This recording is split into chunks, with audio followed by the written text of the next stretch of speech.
তৃণমূলের ২১শে জুলাই শহীদ দিবসের কর্মসূচিতে যাওয়ার প্রস্তুতি সভা করা হলো রাজগঞ্জের সীতাকুড়িতে। রবিবার কিষাণ ক্ষেত মজদুর তৃণমূল কংগ্রেস কমিটির উদ্যোগে এই সভা করা হয়।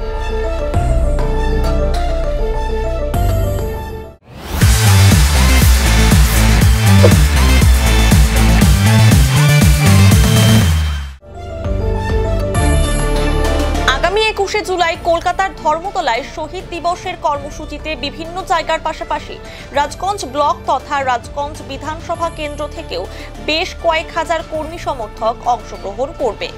এই কারণেই এদিন প্রস্তুতি সভা করা হয়। এই সভায় কর্মসূচিতে যাওয়ার সমস্ত বিষয় আলোচনা করা হয়েছে। এই বিষয়ে কিষাণ ক্ষেত মজদুর তৃণমূল কংগ্রেস কমিটির রাজগঞ্জ ব্লকের সভাপতি অহিদার রহমান বলেন, শহীদ দিবসের কর্মসূচিতে রাজগঞ্জ থেকে হাজার হাজার কর্মী সমর্থক যাবেন।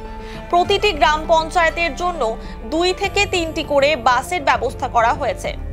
সেসব বিষয় নিয়ে আলোচনা করা হলো। তিনি আরো বলেন, রাজ্য সরকারের তরফে কৃষকদের জমিতে জলসেচের জন্য অগভীর নলকূপ ও নদীর প্রবাহিত জলকে ব্যবহারের জন্য পাম্প সেট দেওয়ার পরিকল্পনা নেওয়া হয়েছে। কৃষকদের মধ্যে সেই সুবিধাগুলো কিভাবে পৌঁছে দেওয়া যায় সে বিষয়েও সভায় আলোচনা করা হয়েছে। আজকে আমরা আমার ২১শে জুলাই যে শহীদ দিবস, যার জন্য ধর্মতলায় যে মিটিং, সেই মিটিংয়ে যাওয়ার জন্য একটা প্রস্তুতি মিটিং হিসাবে আমরা কিষাণ তৃণমূল তরফ থেকে আমরা রেখেছি। সেই বিষয়ে আলোচনা হচ্ছে। আজকে সমস্ত ব্লকেরই কিষাণ তৃণমূলের নেতৃবৃন্দরা এসছেন।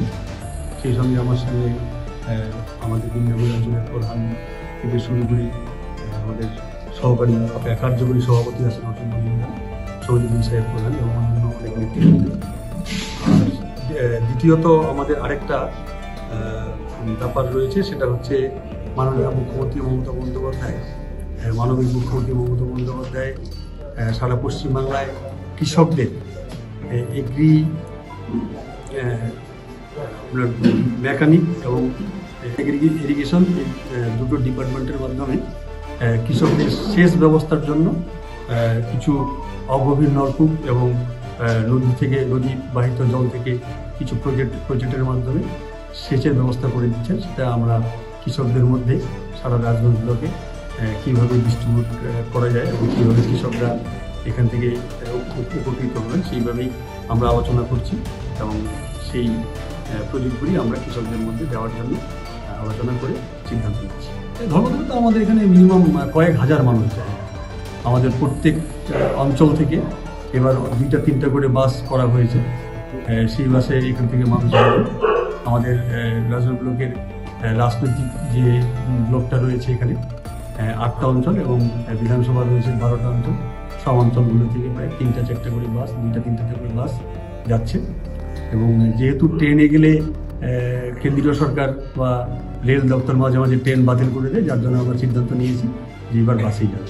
না, এটা এখনও শুরু হয়নি, আমরা জাস্ট শুরু করতে চলে। ডিপার্টমেন্ট আমাদের এটা গত 3-4 দিন আগে জেলা পরিষদের মিটিংয়ে এটা এই প্রজেক্টটা সম্বন্ধে বলেছেন এবং আমরা ওখান থেকে ফর্ম এনে আজকে কৃষকরা কীভাবে পাবেন সেটা আলোচনা করেই কৃষকদের মধ্যে আমরা এই ফর্মগুলি ডিস্ট্রিবিউশন করি।